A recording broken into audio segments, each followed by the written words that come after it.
And now to introduce our speaker and our topic for this evening. This is part of 2023's celebrations of the Centenary of the Caird Hall.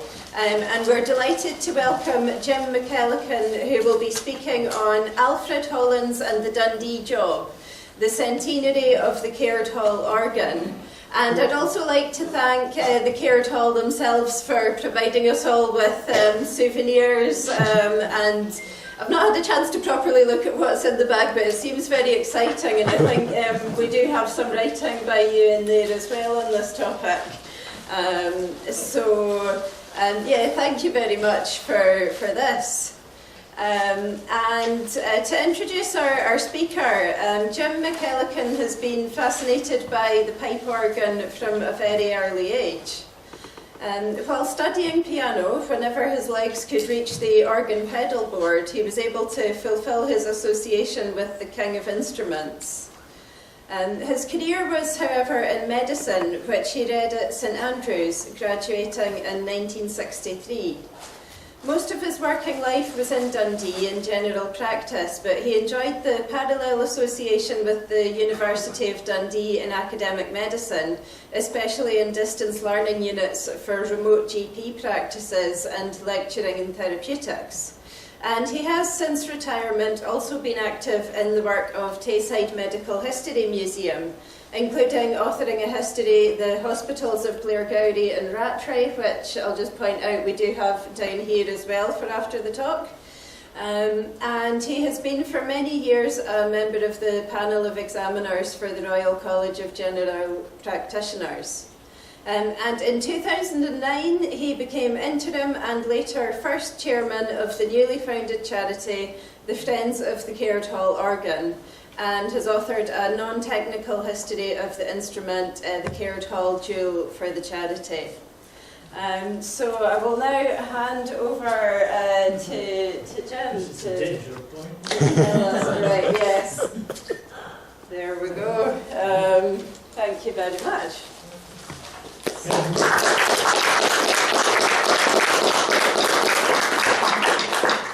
Can you hear me all right? Good. Well, the door's locked, so you've had it. Thank you for inviting me to give this talk. I think it's appropriate that this year, with the centenary of the Caird Hall and the Caird Hall organ included in that, and the centenary of the Flying Scotsman engine, that we talk a little about the goings-on 100 years ago and earlier than that. And first of all, we're going to talk about this man, Alfred Hollins, who was born, as you see, in 1865. He became a concert pianist, a concert organist, a composer, and a designer of organs, composer of music. And if that wasn't enough, of course, from infancy he was blind. So this is a life of achievement with a disability, we would say nowadays, but which never held him back. He was the third son, third son of John and Mary Evans, third but second surviving, this one having died at infancy. John, his father, was a stationer and a stamp officer who had belonged to Hull and York, and his mother, Mary, came from southeast England, so how the heck did they meet in 1865? Well, we think that when John was seconded to De La Rue, printers and publishers in London, that they're the folk that made the banknotes, etc., and the checkbooks, that he may have met Mary at that time. Anyway, They were married and had these 3 and but 2 surviving sons. The other person who played a big part in his life was his Aunt Mary, as you'll see in a minute.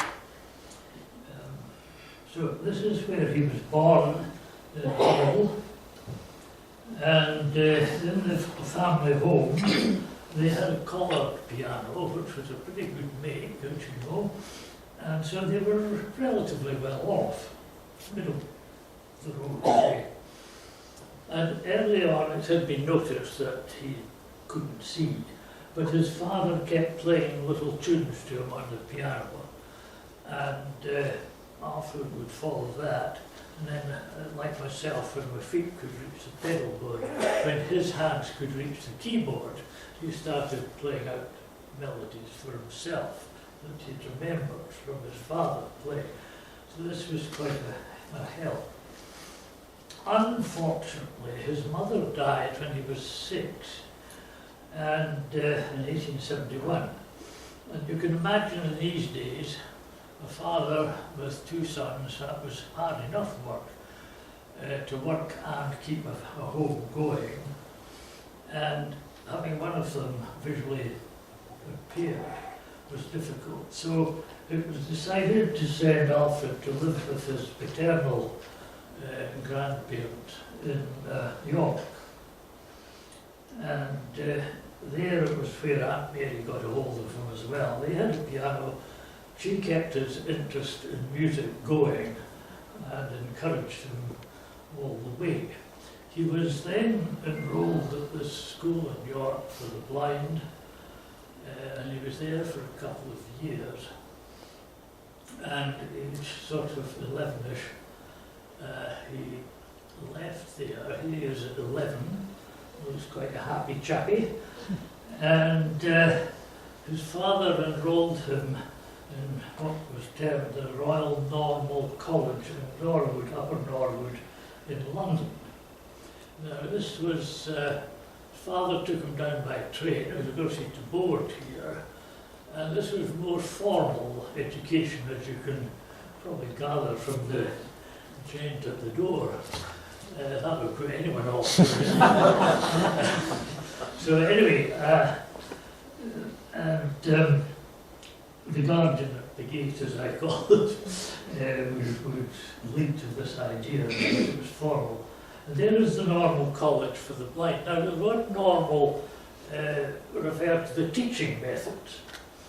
And Hollins was there for 10 years, or 8 years, from 87 to 86, and then he joined the staff.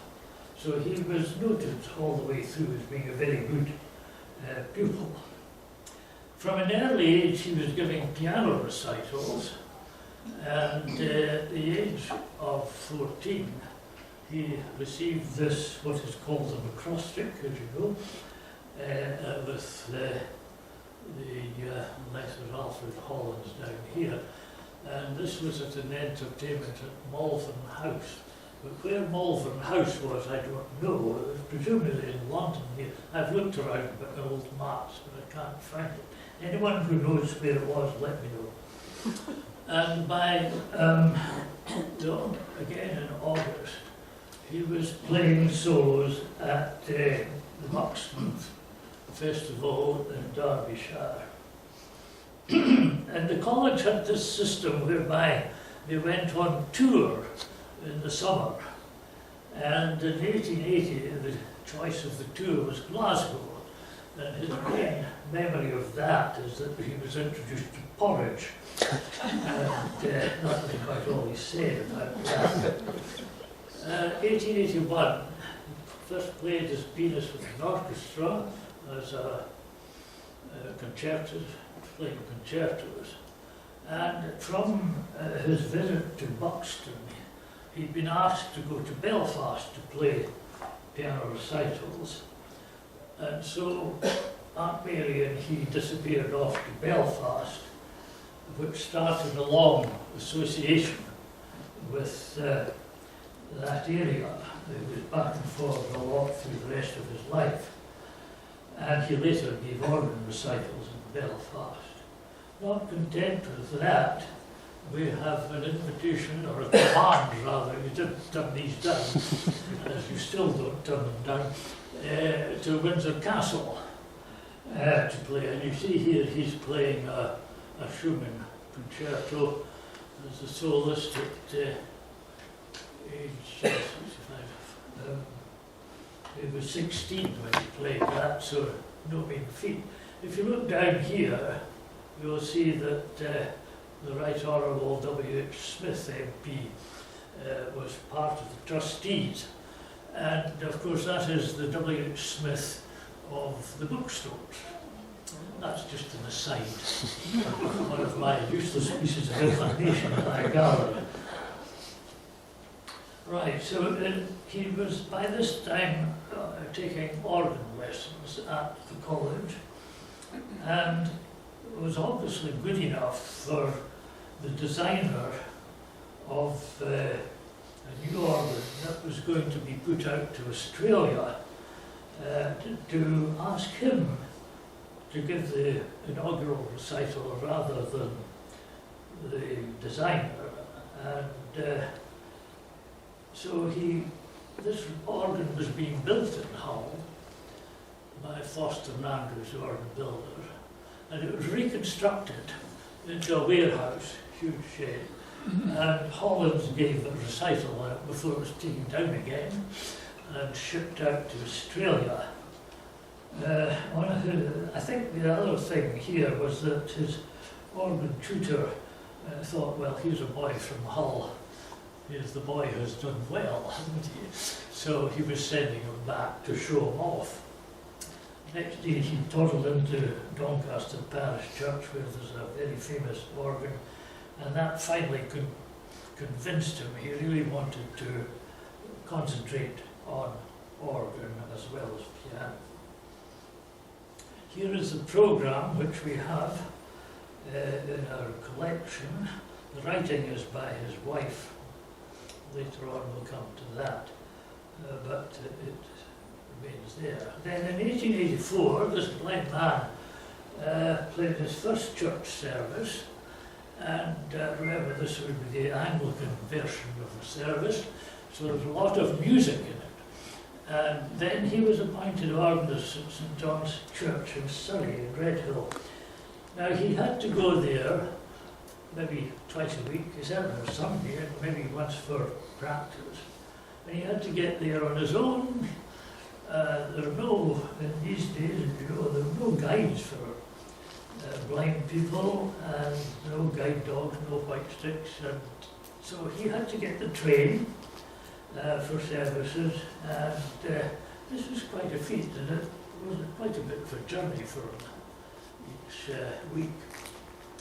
However, that didn't hold him back, and there was another tour of the college in '85, and he played at the Caird Hall in Bank Street in Dundee, and before going off to Germany to study with Hans von Bülow. So here, just remind yourselves, here's a man who has no sight, but he's getting around, okay, to help get around with a companion, but you know, it's not holding him back. He doesn't hold this as a detriment to his future career. And off he goes to Germany to study with Bülow. And just to remind you of the Corn Exchange it was originally, and then Lord Caird from Rossi Priory put a whole lot of money into it. And this is the inside of it. Now Hollins is quite funny about the inside of this Caird Hall, because the organ console, the organ console is here, totally closed. It could be open, but it was totally closed, so you could be totally closed in there, playing away, and know you have your gin and tonic and a book to read. But, he describes it a very funny experience. And that was as it was before it became a car park. And some of us will remember that, and the old Ford car outside the cinema His first publication of music was an organ composition in 1885 and dedicated to his organ tutor, Dr. Hopkins. And he carried on composing after that. He wasn't slowed down by any means, and having been introduced to porridge in Glasgow, the next thing was an introduction to Franz Liszt in London, and his piano teacher, who rejoiced in that name, arranged for Hollins to meet Liszt. So there you are. A busy boy, a boy being recognised very much as an up-and-coming star. Following that, he had a couple of weeks playing in Liverpool, and he thought about going to Australia. But W.T. Best, who was organist at Liverpool Cathedral, put him off, said he shouldn't go for this. The Sydney Hall organ is one of the very famous ones in the world because it has 5 decks of keyboards, and it rejoices in what is called the 64-foot pedal stop, which if you play it, and I have, it sounds like a motorbike taking off along the road. Very deep. But anyway, he was put off this, and he was appointed as a staff at Norwood.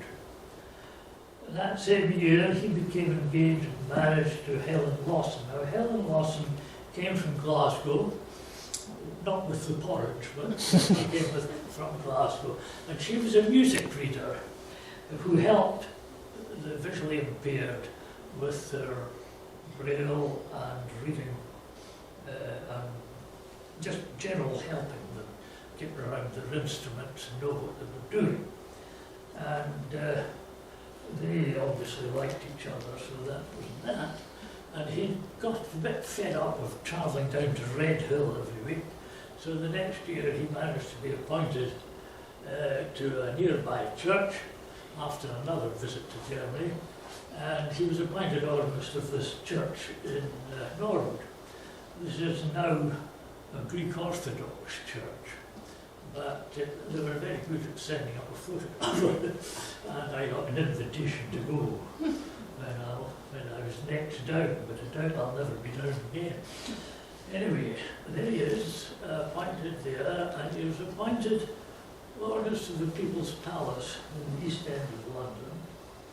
Then he had another tour of the USA, and his wife usually accompanied him on these trips, and it's presumed that financing these trips would be by the parties for whom he was to perform. Certainly, he, recognising his celebrated status, he must have been given prolonged leave of absence from his organ posts. Now, any of you who have been church organists will know how difficult it is to get away from the instrument, but I think because of his reputation, it was probably helped the churches by letting him go and give them a good advert too. However, disaster struck. When on return from America, and just before his marriage, he developed mumps. Now, there's the People's Palace as it was, in all its glory. He married Helen in his own church, as he played in on 17th October. This is their first house. Remember, these two were 23 years of age. They had a housekeeper, aged 21, Annie Catchpole, and they had a pet dog. And Annie stayed with them for years and years, as did the dog. So this was the couple's first home. The fact that they had no children may relate to the fact, and this is just a hypothesis, that he did have mumps, because mumps in the adult male is not a nice thing. and can lead to sterility. So that may be, or maybe they decided not to have any anyway, but that may well be the cause that they never had any children. We don't know. He doesn't mention that. However, being married didn't keep him at home doing the garden. Here he was off to Beirut in '89. Again, another holiday in Scotland, there's an exhibition playing. He did a specification for another organ at his own parish church, and particularly, this one's important, that in Paisley there was a new church, Sherwood Greenlaw Church, and he did the specification for that. More of that in a minute. Then he went to Paris to play before Vidor and Guillemot. This was supposedly to get good references, but it didn't work out that way. They weren't too impressed by him for some reason or other, but gave him good advice, which he took. But he was beginning to look around for other posts. Remember, he's teaching by this time as well at college. Here is Sherwood Greenlaw Church in Paisley, where he designed the organ. It was just built near that time. Now, the minister, when in 1893, the minister was this Reverend Hugh Black, and he's important in the rest of Hollins' life, because he changed it all for him. And so, he designed that organ. I've got a couple of slides here of the inside of it. That's the organ screen around there. This obviously is not 1890. That's a Christmas service. And in 1897, Hugh Black had migrated, or been translated, as they say in the Church of Scotland, to be the second minister. Not the first time they had two ministers, and he became the second minister to the Reverend Alexander White. So, as ever, in Edinburgh you had black and white, and that was it. And Hugh Black knew when the church decided to install an organ, because what you've got to remember was after the Reformation, church organs and the Kista whistles were out in the Scottish church. Out totally, no music, apart from the presenter. And in the 1860s, the Church of Scotland was allowed to reinstall organs. And one of the first ones was, of course, our own Dundee Parish Church, St Mary's here, had one of the earliest to put in a pipe organ. Unfortunately, it was wrecked not so long ago, but that's another story. So, the Douce folk in Edinburgh and St George's West were a bit weary about this. We weren't sure whether we should have an organ or not. And Hugh Black persuaded Alexander White and the session that they ought to have one. And he knew who he wanted to be organist. Hollins didn't design the organ for St George's West, it was there. But Hugh Black disappeared down to Nottingham, where Hollins was giving recitals, and met him there and said, come to Edinburgh. Hollins was a bit anxious about this, didn't know. He'd no experience of the Scottish Presbyterian Church music, which is pretty dire at times. He'd been used to the Anglican service, which is full music. And it was also a bit wary of having to meet, I think there was a session of some 60 people, and you can just imagine them all, 1897, their tailcoats and whatnot, a bit of a challenge to come. However, he was persuaded to come, and they did duly come up, and much to their surprise, received such a warm welcome from both ministers and who of the session were there, that yes, they would come to Edinburgh. And up they came in 1897. So they said, yes, we'll come. So the next thing was, of course, to find a house, which they did, round the corner, this flat here. And there they stayed for the rest of their lives. Of course, the phone booth wasn't there, the bins weren't there, but that was there, and it's still there. And when they eventually departed this earth, that flat was left to the Edinburgh Historical Society, and they make a good income from the rental of that flat. So the Edinburgh Society's all been very well off. Anyway, here he was up in Scotland, you know, have to start going around playing. So he, the next you know, he's playing in Kirkcaldy. Here we are. And then he's back in the Caird Hall as organist and pianist. Here he is, here, in the choir. So there you are. And this is from this marvellous paper, The Piper of Dundee. And see how much was going on even at that time. So they were settled in Edinburgh, but the outside work of recitals and specifications went on. Robert Bell, who's sitting in the audience there, will forgive me for the next wee bit, that he gave a recital at St Leonard's School, and I think the 6-year girls must have been writing this crypt, because this bit at the this bit at the bottom says improvisation was very charming. And you can just imagine them, you know. Anyway, there it is, and again, apologies, there's the old Willis organ as it more or less still is today. It's a shame, but something will happen. He did an organ, designed an organ for Belfast, and in Fisherwick Presbyterian Church. So he was quite busy. He inaugurated the organ in Montrose, St John's, yeah, that's gone now too. And then in 1904, off they trooped in Australia and New Zealand. As blind musician, off they go, by sea, of course, in these days.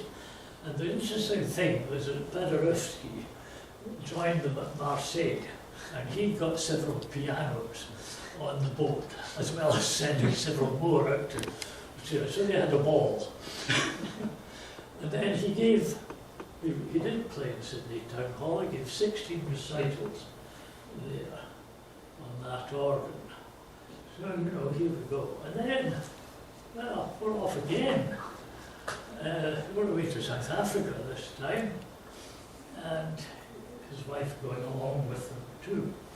And again, no hold back. This is a great lesson in how to cope with life. He gave a recital in Newport, of all places, in the now defunct and demolished St Philip's Parish Church. And that again was well received. I left this bit in the bottom. He didn't, it wasn't Hollins who picked it. Just to let you know, as an aside on the Lightner, that domestic violence was rampant these days too. So anyway, there we are. He gave that recital. And then the next year, we're off to South Africa again. And here he is at console playing, and he signed this postcard. So that's how we have his signature. This is the programme for this. I don't know whether to say this or not, but I'm going to say it anyway. This always, I don't know why, you know, you have things that click you onto something that you've heard. This alteration sale reminded me of a similar period of time in Blair Gowrie where I was brought up, but not in 2009, whereby they had, the shops would advertise their sales, and there was a Lowe who had a firm, a draper's firm and outfitters, and he used to advertise Lowe's trousers down again. This, I don't know why, but that almost connects me to that one. But anyway, there's his recital. And then when he came back, he was asked to do a cantata for children. Now, the original of this was in St Mary's College and St Andrews University, but has disappeared, and we're still looking for it. So if any of you know Heidi Holes in the Divinity College in St Andrews, let me know, so we can go and have another look.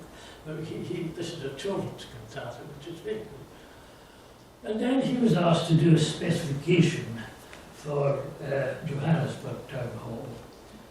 And, not content with that, make 50 recordings of the Welte organ in Germany. The Welte organ is like that.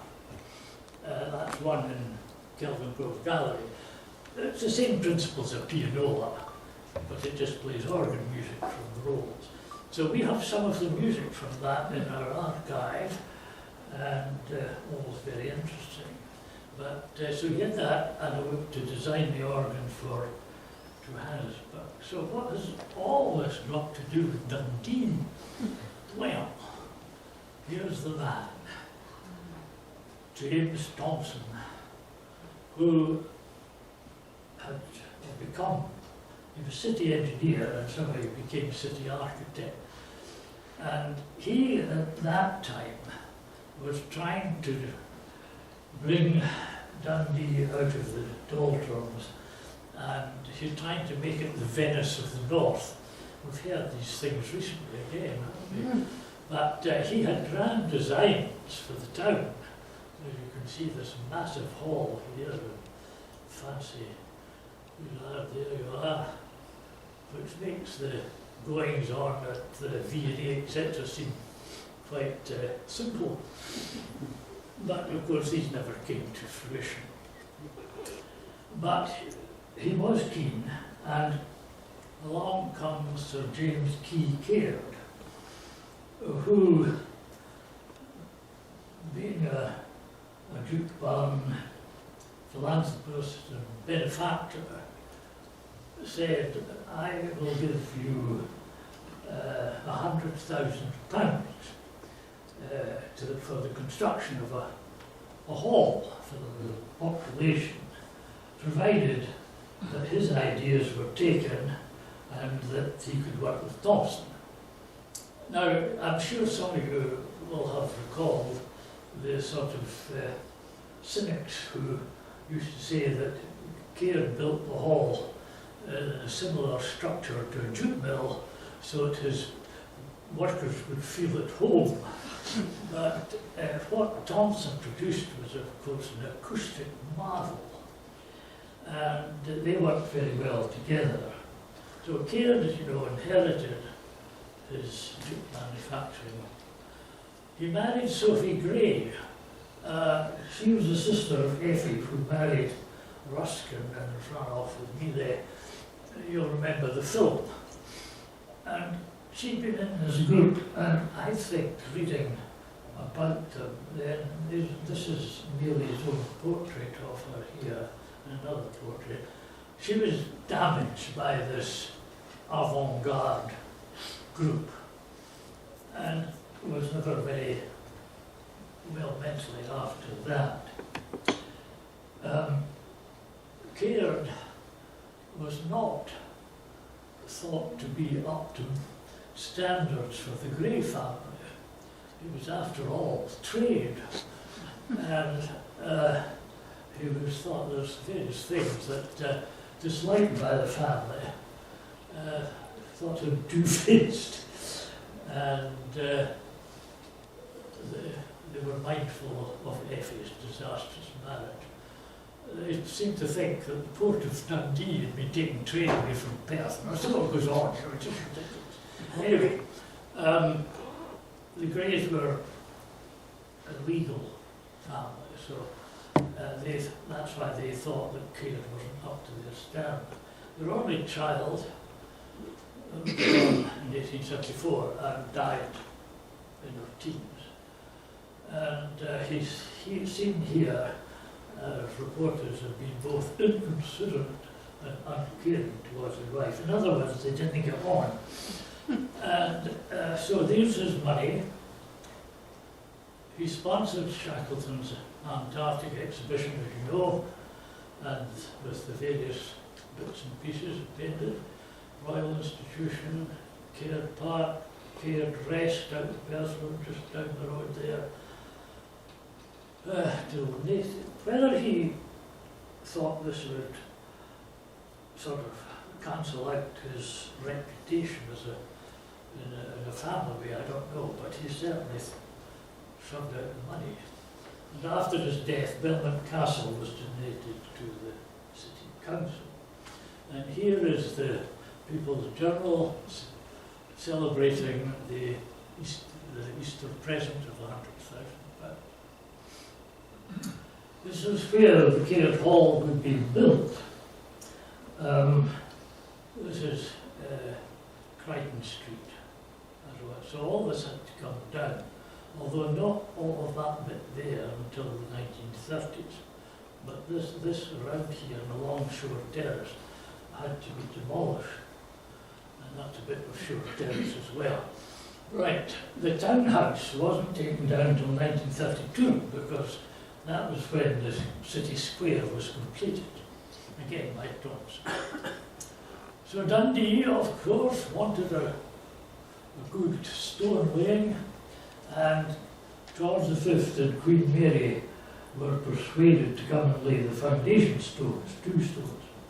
They'd been at Pertham Royal Infirmary opening a wing, and so it was quite easy for them to toddle along to Dundee. Not in this carriage, I may say, but they would get into that about Invergowrie or Nine Wells. So they toddled along, and this was to be an amazing laying of a stone, because it was to be carried out in Caird's Ashton Works here, and probably from this room, which would be the boat room. And they were to press a couple of buttons, and down in Shore Terrace, by electrical stimulation, the stones were to be laid. The king pressed the emerald button, and the queen pressed the jade button. The king gave the emerald back to Sir James Caird, who handed it to the Lord Provost, and that's the emerald that's in the Lord Provost jade today. With Queen Mary's kleptomaniac tendencies, we don't know what happened to the jade. History doesn't say. And this is the apparatus. Imagine that, fired from up the Hawk Hill. And we see all the hunk of good all around. And the linoleum warehouse from Kirkcaldy. Here are the stones, which you can still see at the foot of Crichton Street. Unfortunately, the war came along, so building of the hall was not stopped altogether, but slowed down.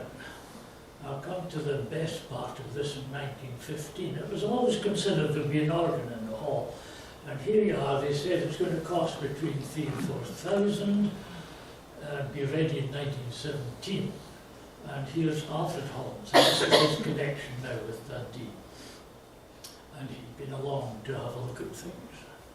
However, during the war, no holds barred, off they go, down the Atlantic to South Africa, sailing all the way, and then presumably train to Johannesburg to open this organ. And here he is there, that's the organ he designed there. And at the same time, a bust was made of Hollins, the bronze of which I have yet to find in Johannesburg. But this is the maquette of the bust, and that came to us in a sort of roundabout way, in that for some reason or other, Hollins brought the maquette back. The bust was kept in Johannesburg, obviously in the hall, and when I phoned Johannesburg Town Hall to find out if they knew anything about that recently. I found it become a nightclub, so they didn't know. Anyway, this was his great friend, Carl Oliver, in Hanley, in the potteries. They worked together for years and years and years on choral stuff and gave concerts. So he, for some reason or other, was given the maquette. He handed it on to his daughter, Mrs. Dale, who then, when she was moving house, thought, I wonder who would want this blooming bust. So she wrote to St. George's West and said, would you like this, you know, free. So there it was brought to St. George's West and left lying about. And when St. George's West closed, I got on the scent and went into St. George's West, with permission, and found this maquette lying in a box on the floor with an envelope with 2 pieces of ear in it. And I thought, oh, and by gentle persuasion and backup, we got this maquette, but of course it still had this broken ear. So we, the friends, had it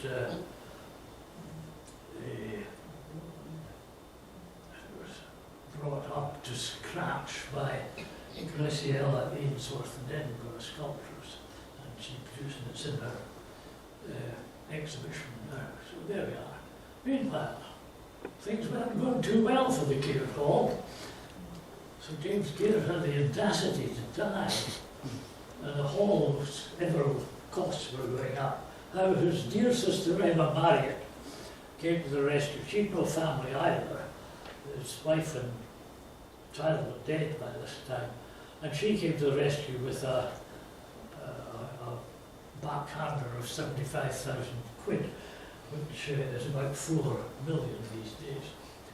But Harrison's had been appointed to build it, and this, the important thing here, was this was to be Harrison's first concert organ, as opposed to a church organ. And here's Emma with her 75,000 shekels here. And there she goes. And because of that, oh, here's the building of the Caird Hall. Now you'll note that there's safety, health and safety here. There's a man standing there. There's another man standing in here, I can't see him well. Not a safety provision in sight. And this is Castle Street running down here. So that was the building as it went on. So things went ahead anyway. The Marriott Hall was named after Emma. The Caird Hall, of course, is after Caird. And the other 2 halls, the Craigie and the Ashton halls, the smaller halls, at the other end, the east end of the building, are all named after his works. And you got the pillars because of Emma as well. And here we are. He always addressed Arthur as my dear Harrison. Just imagine it. However, all was not well. And in December, Thompson received a letter from Martin White. Who's he? Who he? Anyone know? Well, here he is, the Laird of Mulrotherry, here, with his good lady. And this is Mulrotherry Castle or house, depending which school he went to, and now demolished, of course. And so who's he? He was born in New York, came back to Castle Huntly, which was their home, now the prison, and then to Mulrotherry House or Castle. It was very wealthy for manufacturing. Some of you may correct me, I think it was rope, but open to suggestions. This is important too from the university point of view. He endowed the chair of botany in this university for Patrick Geddes. And he also established sociology in the University of London and endowed the department, so he wasn't, you know, a lad coming in from the dark. He was behind these recitals, he was briefly a Liberal MP, and had an interest. He had a big organ in the Rotary, and he died suddenly there and then. But he left a portrait too, just not to be outdone. There he is with his gentlemanly gun, shooting, I suppose, or about to go. Now, sorry about the condition of these are old letters. In this letter to Thomson, he says, the builders are very good people, and it will no doubt be a very good organ, but it's quite behind the time. So this wasn't very nice. And he also went on about Americans and their electrics and all the rest. They're doing this tremendously ahead of organ building. And at the end, he delivers this. Does not pretend to be an exhaustive criticism. A bit of a kick around it. Now Hollins, he was a sensitive chap, and he always understood there was no more money when he went back to the Thomson's committee. He always was told there's no more money. So he thought, well, if this is what's happening, I want to retire from this. And Thomson then replied that White was a very old citizen. He wasn't even a citizen of the town, but never mind. And that his point should be considered as friendly suggestions. And so Hollins had had enough. And all the previous letter, and made the scheme as effective and complete as possible with the limited fund available. And he constantly said he cannot go to the committee again. So we had an impasse. I wish to have no more to do with it. For this, if White's suggestions are adopted, the organ is already condemned before it is built by the man in the street. The man in the street was not building the organ. This is a misplaced phrase. When a prominent citizen says it is incomplete. The thing was that White had money. And so this was a dilemma for the town, for Hollins, Martin White, Harrison, Thomson. And the wrangles went on. Meanwhile, Hollins got a moose rock in Edinburgh. Here he is in St George's West, the organ. And by 1923, things were resolved and sanity prevailed. Thank goodness. And he said that he was delighted that we are still partners in the Dundee job, hence the title of the talk. So there we are. Here's the, you know this if you've been to Caird Hall, designed by Thomson, produced by the Cheltenham Works. Here's the Lord Provost getting free tickets to the members of the council for the opening of the organ. And details going on. A bit in the Courier about it, and it just goes over the same sort of thing, in that it says, you know, it says up to 4,000 pipes and all this sort of stuff. And it will be opened by Hollins on the 27th of June 1923. Picture of Hollins at the organ in the Caird Hall. The only time it's photographed there, the only time he played it. Here is the programme on that date. It's a very detailed programme. And then he has to sort of confirm that the organ is a good idea, trying for the builder's art and trying to find us the most concert organs in the kingdom. And they made me justly proud. And Mr. Martin White was still there to bring Ross Goss Custer to play on behalf of the infirmary. So, you know, he was still following on. And here again, I consider just what's been shown here, consider that in the Courier. Oh, anything telegraph, sorry. And he said, solemn sweet tones may bring rest to many weary soul, but it also has very loud tones. And with Thomson's acoustic marvel, the acoustics in that hall are, well, they're world famous now, and it's used so much for recording. However, it doesn't say much for the insurance company here. When they decided they would take the risks under riot and civil commotion, but not undertake the risk of accident to the organ through the inefficiency or carelessness of an organist while engaged at the organ. And they would take the risk by burglars, because it was virtually negligible. Who's going to steal a pipe organ? But it wasn't very complimentary to organists. And then they had this problem now, we must get this hall opened. And this is just enlarged that. They thought, well, the King and Queen had laid the foundation stone, so would their Majesties come and do it again?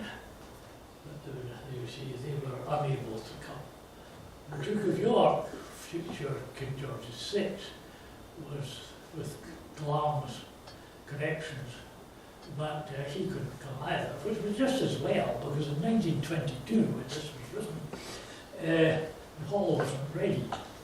And then the Prince of Wales was going to be playing golf in St Andrews, and it thought he could come and open there and then, so they weren't letting go. And here the Prince of Wales, Edward VIII, briefly came along to open it, which was later than the inauguration of the organ. He is being met by the great and good, coming up the steps from Crichton Street. This is the programme, and here's a card of the same vintage, where you'll notice the Prince has changed his hat. Here is the finished hall, with, in the background up here, that's still the old buildings that have to come down to the city square stuff. And you will see, of course, nothing changes. The workmen have left a huge dump of stuff. Nothing changes. And there is the hall full, as it used to be at events. You see the BB there, so it must have been maybe an armistice service. There's another one, and there was a complaint about giving the organist of the town free use of the organ to practice. Rather jaundiced letter. William Lamb of Montrose fame was a great Hollins fan, and he executed this bust in Edinburgh. Hollins went off the next year for an 18-month tour of the USA and Canada. Mrs. Hollins wasn't so well at this time, and she stayed at home. So he took along a 17-year-old son of a friend with him as a companion and they had a, as you say, 18-month tour for him playing in the States and Canada. And there you are, he comes back and is greeted by the Sunday Post after his whirlwind tour. Edinburgh blind organist, 24,000 miles. This is a great achievement these days. It goes back to Kirkcaldy. They thought he should come every year, but he wasn't able to do that. He was back playing there. He played at the inauguration of Bonnet Hall, the church, now demolished. This is a report from the city organist in 1929. All was well. And in 1936, he published his autobiography. And then at the Caird Hall is never mentioned. And I think this is because of what went on. He didn't mention other jobs, but as well. But this, I think this was what was. And here they are having a golden wedding. And we have been lucky in that the council have seen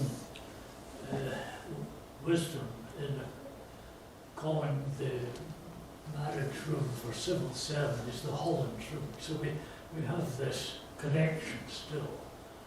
And here we gathered together artefacts. That's his last typewriter, which I spent many years hunting, and then it was given to us. And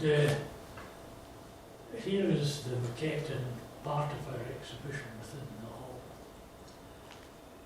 There we are. Now, if you're interested at all, you can arrange tours of the Caird Hall by this contact. And it's worthwhile because you might find a ghost. There's a ghost in the Caird Hall. And it's a very interesting place. It's not just, empty rooms. It's a very interesting place to lose time in. So thank you all very much for not falling asleep. And there we are. Thank you.